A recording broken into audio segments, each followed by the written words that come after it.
Hello Hindi medium academy में आप सभी का स्वागत है। मैं हूं अरुण कुमार यादव और आज इस वीडियो में हम गणित कक्षा 9 का जो अध्याय 14 है इसके ऊपर कुछ मोस्ट इंपॉर्टेंट क्वेश्चन देखने वाले हैं। इससे पहले की वीडियोस के लिंक इस वीडियो के डिस्क्रिप्शन में आप वहां से देख सकते हैं। तो चलिए शुरुआत करते हैं पहले प्रश्न से। जो पहला प्रश्न है इसमें हमें 30 विद्यार्थियों के रक्त समूह दिए गए हैं, यानी ब्लड ग्रुप्स दिए गए हैं और यहाँ पर हमें सबसे पहले एक बारंबारता बंटन सारणी बनानी है। उसके बाद हमें बताना है कि कौन सा रक्त समूह अधिक सामान्य है यानी सबसे ज़्यादा पाया जाने वाला, और कौन सा समूह विरलतम है यानी सबसे कम पाया जाने वाला यहाँ पर, ठीक है ना, इस सारणी में। तो देखो सारणी आप कैसे बनाओगे। सबसे पहले यहाँ पे आप लिखते हो रक्त समूह, यानी जो भी चीज़ है, ठीक है, रक्त समूह है तो यहाँ पे लिखोगे रक्त समूह। रक्त समूह कौन कौन से हैं तो देखो घूम फिर के यहाँ पे हमें 4 दिए गए हैं, ए बी ओ या फिर ए बी, ठीक है ना, यही 4 दिए गए हैं। इसके बाद हम यहाँ क्या लिखते हैं, मिलान चिन्ह, ठीक है, यहाँ पे हम क्या लिखते हैं, मिलान चिन्ह। उसके बाद यहाँ लिखते हैं हम फ्रीक्वेंसी यानी बारंबारता, इसको आप स्मॉल एफ से भी दिखाते हो, ठीक। अगर आपके पास टाइम नहीं है तो सिर्फ आप स्मॉल एफ लिख दो, वो भी ठीक है। अब देखो हम यहाँ पर इसको बनाएंगे कैसे। सबसे पहली बात यहाँ पर देखो क्या है, ए है तो ए के आगे एक निशान लगा दो। उसके बाद बी है तो बी के आगे निशान लगा दो। फिर 2 बार ओ है तो ओ के बाद 2 बार निशान आ जाएगा। फिर ए बी है तो यहाँ ए बी आ गया। फिर ओ है तो यहाँ पर ओ, फिर ए है, फिर ओ है, उसके बाद बी है, उसके बाद ए है, फिर यहाँ पर ओ है। देखो ओ के आगे 4 बार निशान लग चुका है तो 5वां आप इस तरह से लगाओगे ताकि बाद में हम गिनने में आसानी रहे, 5-5 करके, ठीक है। उसके बाद क्या है, बी है तो यहाँ पे बी के आगे निशान आ गया। फिर ए है तो ए के आगे निशान आ गया। फिर 2 बार ओ है तो यहाँ ओ के बाद 2 बार निशान लगा दो। फिर यहाँ पर ए है तो देखो ए के बाद यहाँ पर 4 बार निशान होता है, 5वां ऐसे। फिर ए बी है तो ए बी के आगे निशान यहाँ लग गया। फिर ओ है तो ओ के आगे निशान लग गया। फिर 2 बार ए है तो ए के बाद 2 बार निशान। फिर 2 बार ओ है तो यहाँ पे एक और ये दूसरा इस तरह से। फिर ए बी है, यहाँ हो गया। फिर बी ए ओ, यानी कि यहाँ पे बी, फिर ए, फिर ओ, फिर क्या है, बी ए, यानी कि यहाँ पर बी ए, फिर बी ओ, यानी कि यहाँ पे बी और यहाँ पर ओ, ठीक है, सारा हो गया। अब देखो ये कितने हैं, 5 और 4 9, यानी कि यहाँ पे आ जाएगा 9। यहाँ पे क्या है, 5 और 1 यानी कि ये 6। फिर यहाँ पे 5 10 और 2 12, और फिर ये कितने हैं, 3। इन सबको जोड़ के लिखोगे 12 3 15, 9 6 15, 15 15 30, यानी कुल कितना है, 30। देखो यहाँ पे कुल 30 विद्यार्थी थे, ठीक है। तो ये हो गया। अब इसको देख के हमें क्या बताना था कि यहाँ पे कौन सा रक्त समूह अधिक सामान्य है, मतलब कौन सा सबसे ज़्यादा पाया जा रहा है वही अधिक सामान्य होगा। तो सबसे बड़ा नंबर क्या दिख रहा है यहाँ पे, 12, ठीक है ना, इन सब में से। तो यहाँ पर ये 12 किसके आगे, देखो ओ के, तो यानी जो ब्लड ग्रुप ओ है वो अधिक सामान्य है, आप ये लिख दोगे। और कौन सा विरलतम है, सबसे कम पाया जाने वाला, सबसे कम देखो यहाँ पे 3 है, सबसे विरलतम कौन है, ए बी, यानी ए बी जो है वो सबसे कम पाया जाता है, विरलतम है, ठीक। तो ये हो गया। अब बात करते हैं अगले प्रश्न की। अब देखो जो अगला प्रश्न है इसमें हमें एक सारणी दी गई है जिसमें यहाँ पर लिखा है राजनीतिक party A B C D E F, और यहाँ पे है जीती गई सीटें, मतलब किसने कितनी सीटें जीती है, ठीक है। इसके ऊपर हमसे कुछ क्वेश्चन पूछा गया है। पहला पार्ट है मतदान के परिणामों को निरूपित करने वाला एक दंड आलेख खींचिए, मतलब सबसे पहले हमें इसका एक दंड आलेख बनाना है। उसके बाद दूसरे पार्ट में बताना है किस राजनीतिक पार्टी ने अधिकतम सीटें जीती हैं। तो अधिकतम किसने जीती है तो आप यहाँ से देख के बता सकते हो, यार ए ने सबसे ज़्यादा 75 जीती है और किसी ने 75 नहीं जीती, ठीक है ना, उससे कम ही है सारी, यानी कि सेकंड का आंसर तो ऐसे मिल गया आपको कि ए ने अधिकतम सीटें जीती है। बात करें अगर हम इसके दंड आलेख को कैसे बनाएंगे, तो यहाँ पर देखो दंड आलेख के लिए मैंने यहाँ पर ये एक्स एक्सिस बनाया, ये वाई एक्सिस बनाया।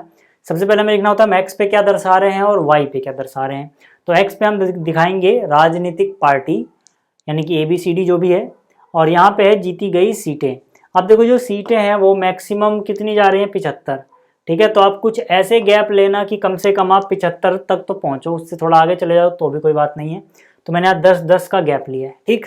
चलो सबसे पहले क्या है, ए ने 75 सीटें जीती हैं, तो यहाँ पे हम क्या करेंगे, यहाँ पे हम लिखेंगे ए, ठीक है। ए ने कितनी सीटें जीती हैं, 75। तो यहाँ से आपको एक दंड आलेख बनाना है 75। देखो 70 और 80 के बिल्कुल बीच में यहाँ होगा 75, यानी बिल्कुल इसके सीध में, ठीक, यानी यहाँ तक आप बना दो।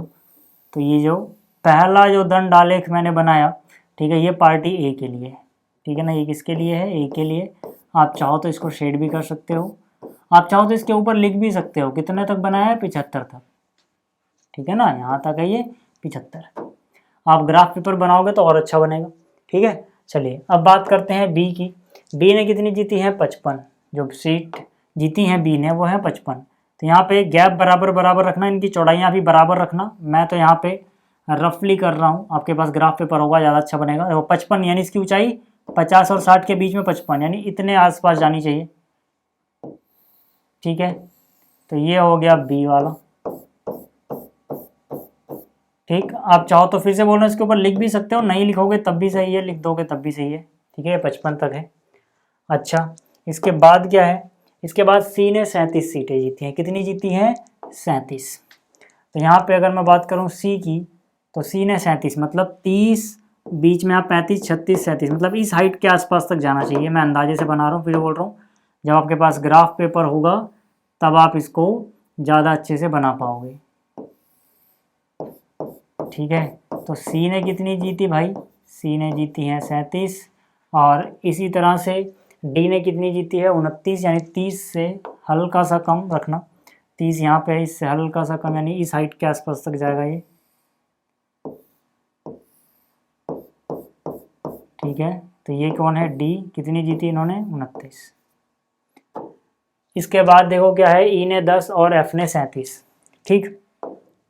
यानी कि ई ने 10, तो 10 की हाइट मतलब कुछ इतना, ये अपने पास राजनीतिक पार्टी ई है जिन्होंने 10 जीती हैं। और फिर क्या है 37, यानी एफ ने 37, यानी ये 37 था ना, इसके इतनी हाइट,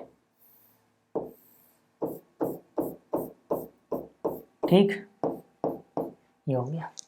अब सेकंड पार्ट तो ऐसे ही हो गया था पहले ही कि किसने सबसे ज़्यादा जीती है, हम देख सकते हैं, ठीक है, ए ने सबसे ज़्यादा जीती है, तो आप वो लिख लेना। चलिए अब बात करते हैं जो अगला प्रश्न है इसकी। तो अब देखो जो ये अगला प्रश्न है इसको समझो पहले, इसमें क्या बोला गया है। इसमें बोला गया है निकटतम सेंटीमीटरों में मापी गई 50 विद्यार्थियों की लंबाइयाँ ये हैं, मतलब ये 50 स्टूडेंट्स की लंबाई है, उनकी हाइट है। और हमसे बोला गया 160, 165, 165, 170 आदि का वर्ग अंतराल लेकर ऊपर दिए गए आंकड़ों को एक वर्गीकृत बारंबारता बंटन सारणी के रूप में निरूपित कीजिए। मतलब इन आंकड़ों को हमें एक वर्गीकृत बंटन सारणी के रूप में दिखाना है, ठीक है। और गैप लेना है 5-5 का। तो हम कहाँ से शुरुआत करें, कहाँ पे ख़त्म करें, इसके लिए सबसे पहले हम क्या देखते हैं कि यार सबसे छोटा क्या है, उससे नीचे कोई नहीं होना चाहिए। तो 150 से छोटा आपको कुछ नहीं मिलेगा, यानी शुरुआत आप करोगे 150, 155, फिर 155, 160, फिर 160, 165, इस तरह से कहाँ तक जाओगे भाई, कम से कम उतना तो आपको जाना पड़ेगा कि जिसमें सब कवर हो जाए। तो यहाँ पे 175 से ज़्यादा कोई नहीं दिखेगा, मतलब अगर मैं 175 आखिरी लूँ तो उसके नीचे ही हैं सबके सब, ठीक है। तो मैंने क्या किया, मैंने यहाँ पर जो विद्यार्थियों की लंबाई है सेंटीमीटर में, इसे आप इतना लंबा नहीं लिखना चाहते तो CI भी लिख सकते हैं, क्लास इंटरवल, ठीक है। आप चाहो तो CA भी लिख सकते हो। ये मैंने 150 से शुरू किया, 5-5 का गैप बोला गया था वहाँ पे, तो 5-5 का गैप लिया है। 150 से 55, 155 से 160, 160 से 165, 165 से 170, 170 से 175। अब बाई चांस मान लो इससे बड़ा भी कोई मिल जाएगा तो बाद में नीचे बना देंगे। मान लो 175 से नीचे कोई और भी मिल जाए, ठीक है, जो मेरे से छूट गया हो देखने में, तो इसके नीचे बना देंगे, वो कोई टेंशन वाली बात नहीं है, ठीक है। तो आप देखो इसके बाद हम यहाँ लिखते हैं मिलान चिन्ह और यहाँ लिखते हैं फ्रीक्वेंसी। अब यहाँ पर क्योंकि ये ग्रुप में आ रहा है यहाँ से लेके यहाँ तक, इसीलिए इसको क्या बोला जाता है, इसको बोला जाता है वर्गीकृत बारंबारता, क्योंकि वर्ग में आ रहा है 150 से 155, ठीक। तो कैसे बनाएंगे, देखो सबसे पहले देखो अपने को क्या मिल रहा है, 161। तो 161 कहाँ पे आएगा भाई, 161 किसके बीच में आता होगा, 160 और 165 के बीच में कहीं ना कहीं 161 आता होगा, तो यहाँ पे निशान लगा देंगे, ठीक। उसके बाद देखो, उसके बाद क्या है 162। तो यहाँ पर 162 अगर हम देखें तो कहाँ पे आएगा, फिर से वो 60 और 65 के बीच में आएगा। उसके बाद अगर हम देखें तो कितना है, 153, 154 और 161, है ना, 53, 54, 61। तो 153 50 और 55 के बीच में, फिर 154 भी इन्हीं के बीच में, फिर 161 यहाँ पर, ठीक। अब उसके बाद देखो क्या है 150। तो 150 कहाँ पे दिखाएंगे भाई, देखो 150 ए रहा है, यानी इसके आगे यहाँ पर दिखा देंगे, ठीक। उसके बाद क्या है 164, 159, 152, ठीक। यानी कि यहाँ पर 164 यहाँ पे आएगा, फिर 159 55 और 60 के बीच में, फिर 152 50 और 55 के बीच में 52। ठीक है, इसके बाद फिर से देखो क्या है, 159 है तो 159 मतलब 60 से एक कम, यानी यहाँ पे दिखा दो। उसके बाद देखो क्या क्या है, फिर से 154 171 161, 54 71 और 61। तो 54 यानी कि 50 और 55 के बीच में, पांचवा निशान से लगता है। फिर 161 कितना था, 171 और 161 है ना, तो 171 70 और 75 के बीच में और 61 यहाँ पर। ठीक, उसके बाद देखो 153 और 162, 153 और 162। तो 153 कहाँ आएगा, 50 और 55 के बीच में। 62 कहाँ पे आएगा, 60 और 65 के बीच में। इसके बाद क्या है, 165 फिर 165, दो बार कितना है, 165। तो यहाँ पर देखो खास बात ये है कि 165 इधर भी होता है इधर भी होता है। तो 165 हम कहाँ पे दिखाते हैं, आपको याद रहे आखिरी वाला इंक्लूड नहीं होता है, यानी कि 165 यहाँ पे नहीं आएगा बल्कि यहाँ पे आएगा। तो 165 यहाँ पे आएगा। ठीक, क्योंकि दो बार था तो दो निशान लगा दो। ठीक है ना, 165 दो बार था। फिर 170, ठीक है, कितना है, 170। फिर से देखो 70 यहाँ भी है, यहाँ पे इंक्लूड नहीं होता, यहाँ पे होता है, यानी यहाँ दिखाएंगे। ठीक, उसके बाद क्या है, 156 और 167, 56 यानी कि 55 और 60 के बीच में, 67 यानी कि 65 और 70 के बीच में यहाँ पर। ठीक, उसके बाद क्या है, 168 158 162, यानी कि 68 58 और 62। ठीक है, तो 168 कहाँ पे आएगा, 65 और 70 के बीच में, फिर 158 इनके बीच में और 62 यानी कि इसके बीच में। ठीक है, फिर उसके बाद क्या है, 158 और 168। ठीक, तो 158 यानी कि 55 और 60 के बीच में और 68 यानी कि इन दोनों के बीच में। इसके बाद क्या है, 161 154 165, 61 54 65। ठीक है, तो यानी कि एक यहाँ हो जाएगा 61, फिर 54 यानी कि इसके बीच में और 65 यहाँ पे इंक्लूड होगा यानी यहाँ पर। उसके बाद क्या है, 162 और 159, 162 60 और 65 के बीच में और 59 55 और 60 के बीच में। इसके बाद 154 156 166, 154 156 और 166, 154 154 के बाद क्या था, 56 और 66। ठीक है, 56 यानी कि इन दोनों के बीच में, 66 यानी कि इन दोनों के बीच में। उसके बाद क्या है, 160 और 158, 160 यहाँ आएगा और 158 यहाँ पे आएगा। फिर 162 172 168, 62 72 68। ठीक है, तो 62 कहाँ पे आएगा, इन दोनों के बीच में। 72 कहाँ आएगा, इन दोनों के बीच में। 68 कहाँ पे आएगा, इन दोनों के बीच में। ठीक, फिर क्या है, 161 153, 161 इन दोनों के बीच में, 53 इन दोनों के बीच में। ठीक, फिर क्या है, 150 160 और 165।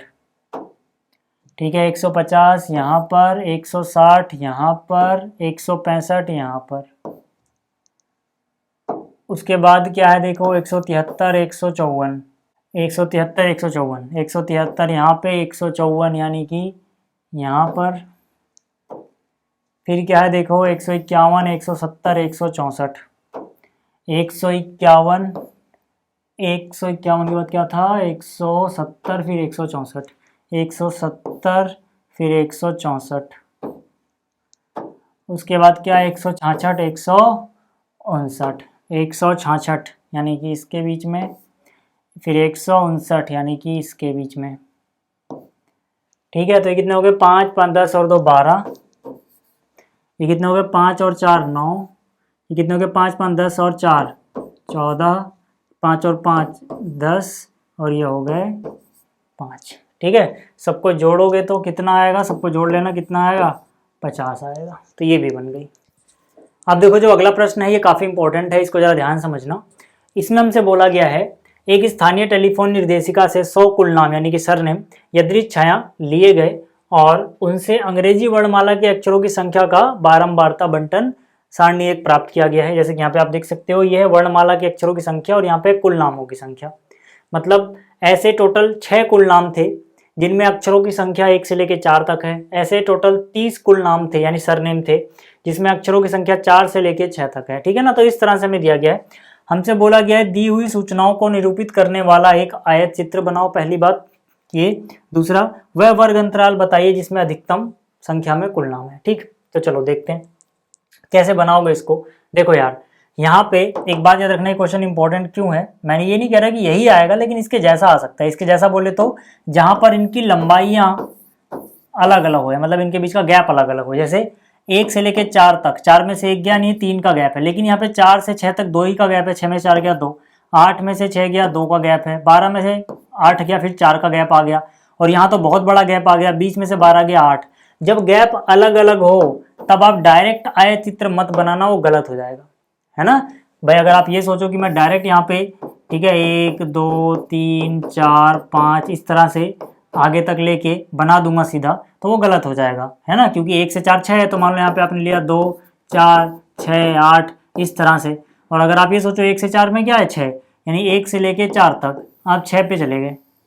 ठीक है, इस तरह से फिर आगे वाला इसके आगे आप बना दिया मान लो, तो वो गलत हो जाएगा। क्यों गलत होगा, रीजन मैं बता चुका हूँ, क्योंकि यहाँ पर इनके बीच का गैप एक जैसा नहीं है। इसीलिए क्वेश्चन इंपॉर्टेंट है कि जब भी आपको गैप एक जैसा ना मिले तब आप आयत चित्र बनाने से पहले वहाँ थोड़ी सी बैलेंसिंग करते हो लंबाई और चौड़ाई के बीच में। वो कैसे करते हैं, उसीलिए ये क्वेश्चन इंपॉर्टेंट है। देखो हम कैसे करेंगे, सबसे पहले जो आपको दिया है वो उतार लो, यानी कि जो भी यहाँ पे सारणी में दिया था, ठीक है, वर्णमाला के अक्षरों की संख्या और कुल नामों की संख्या, इसको मैंने हूबहू ऐसे ही यहाँ पे उतार लिया है। यहाँ पे है वर्णमाला के अक्षरों की संख्या 1 से 4 4 से 6 इस तरह से, और यहाँ पे कुल नामों की संख्या।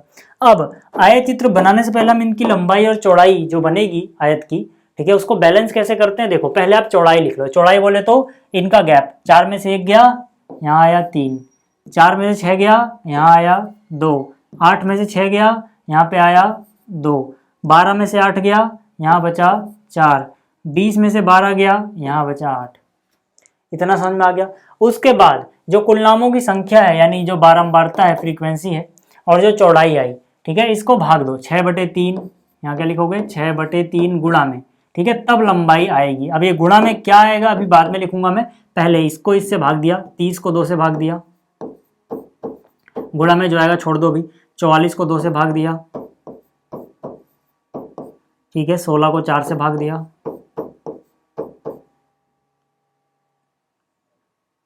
4 को 8 से भाग दिया। अच्छा, अब गुणा किससे की जाती है इनकी, ठीक है, इसको हमें गुणा भी करनी होती है। गुणा की जाती है जो सबसे छोटी चौड़ाई आपको दिख रही है उससे, सबको एक ही चीज से गुणा करना है। तो यहाँ पे 3 2 2 4 8 में सबसे छोटा कौन, सबसे छोटा है 2, तो मतलब क्या, सबको आप 2 से गुणा कर दो। ठीक, तो यहां से देखो यार 6/3 2 होगा, 2 दूनी 4, है ना, 3 एकम 3, 3 दूनी 6, 2 आया, 2 दूनी 4।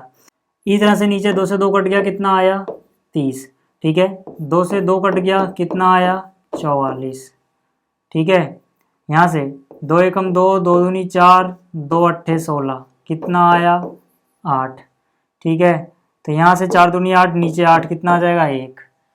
तो अब आपको जो आयत चित्र बनाना होगा, ठीक है, वो आप किसके किसके बीच में बनाओगे, इसके और जो लंबाई मिली है इसके बीच में, ठीक है, यानी 1 से 4 तक जो चौड़ाई 3 आएगी, ठीक है, वहां पे आपको लंबाई 4 ऊंचाई तक जाना है, ठीक है। ये 4 से 6 में आपको 30 ऊंचाई तक जाना है, 6 से 8 में आपको 44 तक जाना है, 8 से 12 से आपको 8 तक जाना है। क्या कह रहा हूं मैं समझाता हूं इसको बना के। देखो आयत चित्र बनाने के लिए यहाँ पे 2 चीज अपने पास, अक्षरों की संख्या और कुल नामों की संख्या। तो अक्षरों की संख्या को जो ये गैप में होता है, इसको हम दिखाते हैं एक्स एक्सिस पे, यानी एक्स एक्सिस पे मैंने दिखा दिया अक्षरों की संख्या, ये अपना एक्स एक्सिस है, ठीक है ना, 1 2 3 4 इस तरह से 20 तक, 20 से आगे तो कुछ है नहीं। उसके बाद जो ये लंबाई आएगी ना अपनी, ये हम दिखाएंगे वाई एक्सिस पे, ठीक है। सबसे बड़ा देखो 44 तक जा रहा है, 44 से आगे तो नहीं गया, तो मैंने क्या किया 5 का गैप ले लिया, 44 तक कवर होना चाहिए था तो मैंने 55 तक ले लिया है, ठीक है, आप 50 तक भी ले सकते हो, मतलब कम से कम 44 कवर होना चाहिए। उसके बाद देखो 1 से 4 तक लंबाई कितनी बननी चाहिए, मतलब इसकी ऊंचाई कितनी जानी चाहिए 4 तक, 1 से 4 तक 4, यानी कि यहाँ पर हम 1 से लेके 4 तक जाएंगे, ठीक है, 5 से हल्का सा पीछे 1 से 4 तक, ठीक है, ये देखो, ठीक है। इसकी ऊंचाई 5 से हल्की सी कम है, 5 से हल्की सी कम यानी 4। आप ग्राफ पेपर बनाओगे बिल्कुल सही बनेगा। तो 1 से 4 तक 4 बना। अच्छा, चौड़ाई 3 थी यहाँ पे लिखा हुआ था, इसका क्या मतलब हुआ? इसको अगर आप देखोगे तो इसकी जो चौड़ाई बनेगी ना यहाँ से, इसको हम अभी चौड़ाई बोल रहे हैं, तो 1 2 3 इकाई बनी है, ठीक है। और ऊपर कितना है? 4। इसी तरह से फिर 4 से 6, अगर आप 4 से 6 पे देखो तो कहाँ तक जाना है? 30 तक जाना है। यानी कि 4 से 6 पे, 4 देखो ये रहा, 6 ये रहा, यहाँ पे ऊंचाई 30 तक जानी चाहिए, यानी कि यहाँ पे देखो ये है 30, यानी इतना ऊंचा होना चाहिए ये,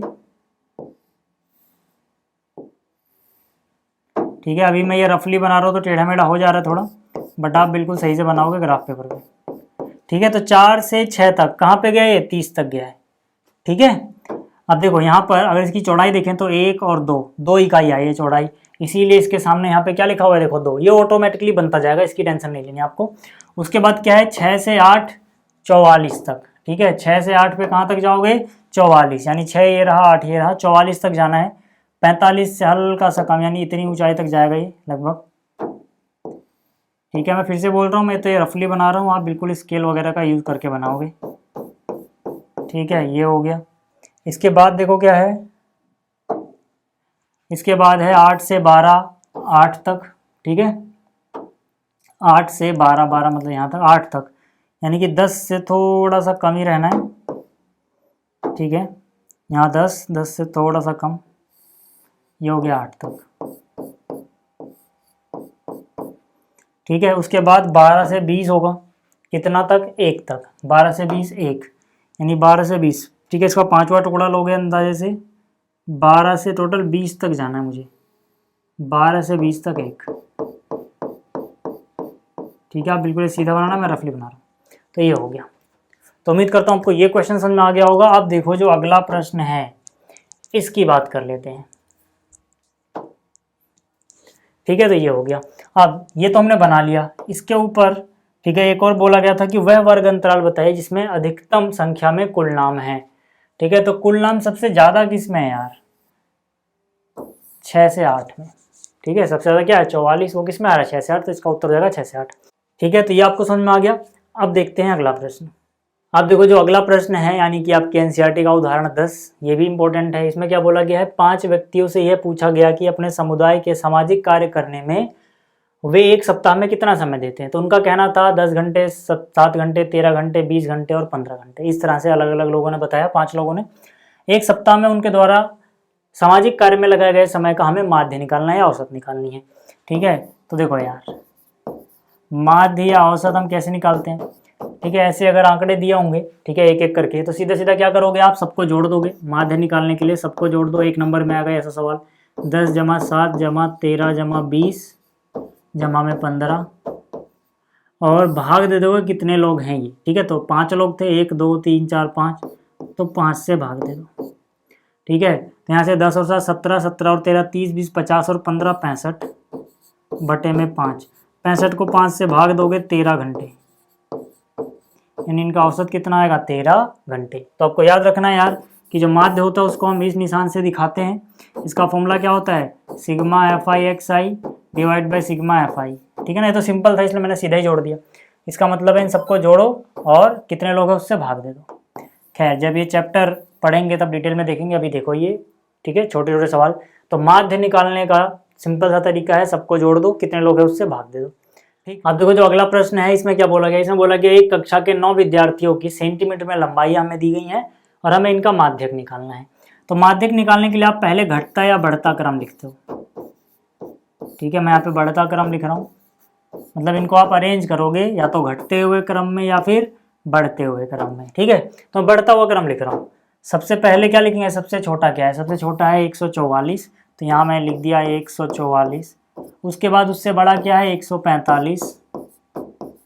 उसके बाद देखो क्या है? 147, 148 और 149, 150, यानी कि 147, 148, 149 और 150।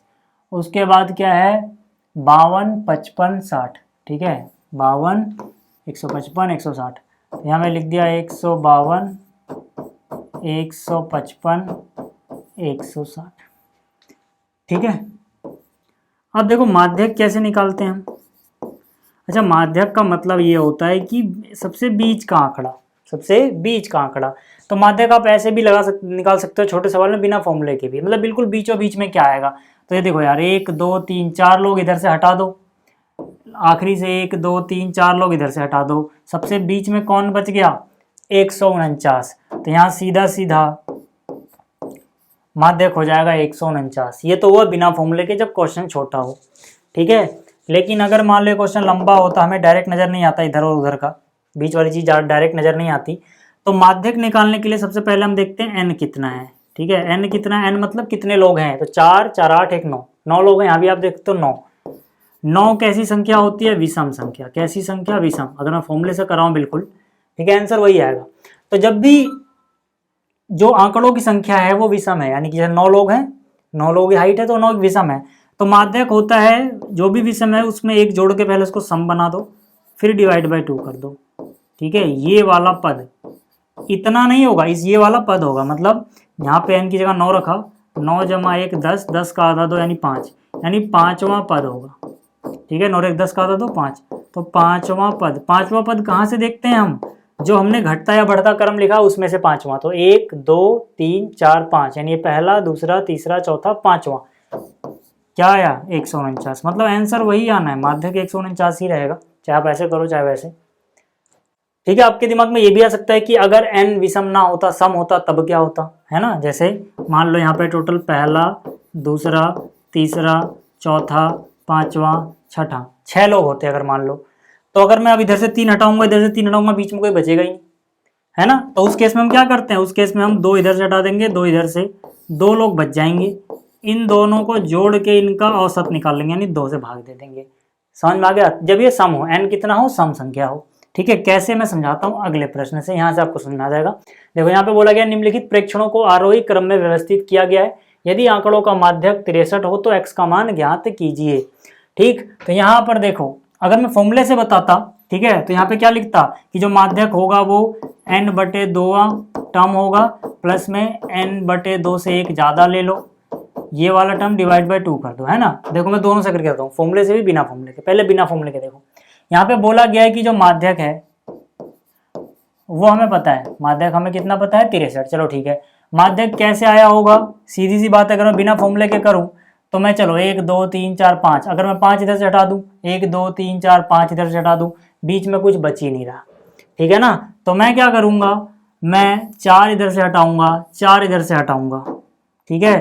तो बीच में क्या बचेगा, x और x + 2, यानी कि मैं लिख दूंगा x और x + 2, क्योंकि 2 लोग हैं तो पहले दोनों का एवरेज निकालोगे, यानी डिवाइड बाय 2 करोगे, ये भी बिना फॉर्मूले के, ठीक।